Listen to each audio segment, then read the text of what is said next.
नमस्कार. तर आज आहे आमच्या मैत्रिणीकडे बीशी पार्टी. तर आम्ही निघालो आहोत आता. आमची मैत्रीण बीशी पार्टीतली आमची मैत्रीण रुचा गांधी यांच्या घरी. तर आता सासवडच्या मेन रोडने आम्ही निघालेलो आहोत, पुणे सासवड रोडने.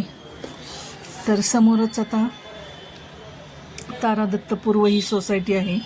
तर त्या सोसायटीमध्ये आम्ही आता वळालेलो आहोत.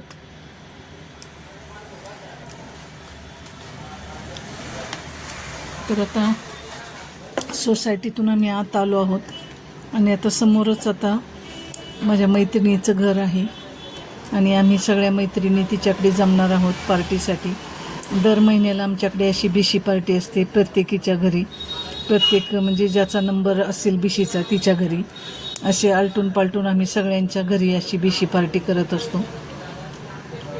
तर आता घर आलं तिचं. तर हे आहे माझ्या मैत्रिणीचं घर. तर आता गेट उघडून आत आम्ही गेलो. तर सगळ्या मैत्रिणी, आम्ही थोडं लेटच झालो जायला आणि बाकीच्या सगळ्या मैत्रिणी आमची खूपच आतुरतेने वाट पाहत होत्या.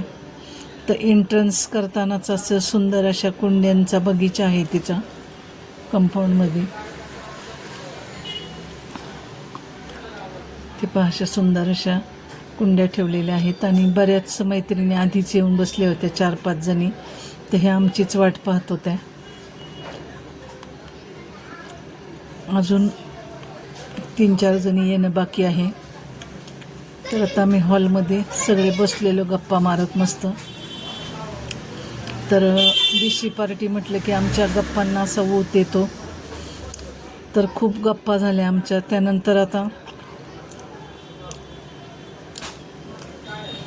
आम्ही आतमध्ये किचनमध्ये थोडी हिला मदत करावी या उद्देशाने आम्ही आत आलो. तर हिने आल्या आल्या आम्हाला वेलकम ड्रिंक म्हणून मस्त असं कैरीचं पन्हं दिलेलं. तर रुचाला मणक्याचा त्रास आहे त्यामुळं बेल्ट तिला लावलेला असतो, तरी पण तिने एवढ्या आवडीने एवढे पदार्थ केले आमच्या मैत्रिणींसाठी. तर खूपच टेस्टी अशा चवीचं सांबार केलं होतं तिने. तर हे पहा, कढई भरून, मोठी कढई भरून सांबार केले. त्यानंतर उडीद वडे केलेत. तर खूप साऱ्या गप्पा झाल्यानंतर मग आम्ही सगळ्यांनी नाश्त्याला सुरुवात केली. तर हे खूप छान अशी चटणी, उडीद वडा, सांबार आणि गुलाबजाम असा बेत होता. तर सगळ्या मैत्रिणींनी आम्ही छान ताव मारला आणि खूपच टेस्टी असं मेदूवडा आणि सांबार केलेलं तिने. सगळ्यांनी आम्ही मनसोक्त असा आस्वाद घेतला वडे आणि सांबाराचा. तर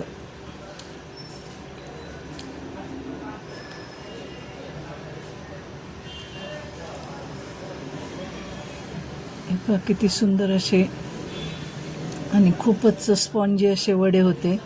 एकदम छान होते चवीला. तर हे झाल्यानंतर परत आमची गप्पांची मैफिल रंगली. पण आता बघता बघता 2 तास कसे गेले कळले पण नाही. मग आता निघण्याची वेळ झाली. तर अधिक महिना असल्यामुळे रुचाने आमच्या सगळ्या मैत्रिणींची ओटी भरली. हळदी कुंकू लावून आमचा अधिक मास तिने साजरा केला. सगळ्या मैत्रिणी आम्ही 10-12 जणी मैत्रिणींची ओटी भरून तिने अधिक मास साजरा केला.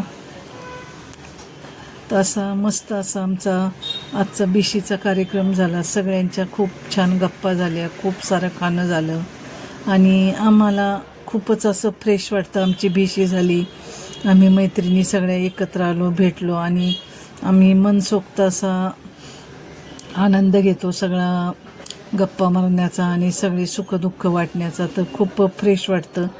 तर आता निघण्याची वेळ झाली आणि आता आम्ही निरोप घेणार आहोत. तर आता राहिलेल्या दोघींची तिची ओटी भरण्याचं काम चालू आहे. तर अशी आमची खूपच अविस्मरणीय अशी बीशी असते दर महिन्याला आणि आम्ही सगळ्या मैत्रिणी अगदी आतुरतेने त्या बीशीची वाट पाहत असतो की कधी. आणि जर कुणाला यायला नाही जमलं, एखाद दुसरीला काय घरगुती कारणामुळे किंवा काय, तर आम्ही खूपच मिस करतो. तर काल आमच्या पूजा वहिनी नव्हत्या, वैष्णवी नव्हती, त्यानंतर भाग्यश्री नव्हती आमची मैत्रीण, अजून पूजा भिंताडे नव्हत्या. सविता कुंभार अशा 4-5 जणींना गावी गेल्यामुळे काय आल्या नाही, तरी पण आम्ही होत्या तेवढ्यांनी मस्त एन्जॉय केलं. तर आणि पण त्यांना खूप मिस केलं आम्ही. तर अशी ही आमची आगळी वेगळी अशी असते बिशीची पार्टी. तर ही आमची आगळी वेगळी बिशी आणि आमची वेगळी संकल्पना तुम्हाला कशी वाटली हे नक्की कमेंटमध्ये सांगा. आणि आमच्या चॅनलला नक्की तुम्ही फॉलो करा, सबस्क्राईब करा आणि असेच आमचे रोजचे व्हिडिओ नक्की पहा. धन्यवाद.